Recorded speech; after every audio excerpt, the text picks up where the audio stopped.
May mga mister na naiinggit sa ibang lalaki na fresh at sexy pa din ang asawa. Lumilingon pa yan kapag may dumaan sa harap nila, pero hindi nila naisip na baka kaya napapabayaan na rin ni Mrs. ang sarili niya kasi hindi mo na rin siya inaalala.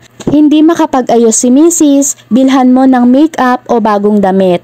Nalolosyang na siya sa pag-aalaga ng anak, kung may extra bigyan mo siya ng pangpasalon. Pagod na sa trabahong bahay, yayain mong lumabas kung may extra.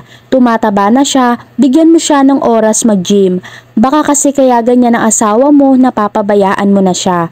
O nakakalimutan mo nang tanungin kung okay lang siya. Baka kasi nagiging normal nyo na lang na buhay, yung siya sa bahay kaya dapat dun lang siya. Ang babae marunong mag-alaga yan ng sarili, pero iba ang ganda niyan kapag nakakatanggap ng totoong pag-aalaga at pagmamahal ng asawa. Ang babae parang halaman yan na kailangan alagaan para hindi malanta at manatiling maganda. Kaya mga mister, huwag niyong sanayin na ikukumpara nyo ang mga asawa nyo sa ibang tao, lalo na kung alam nyo sa sarili nyo na napapabayaan nyo naman ang asawa nyo.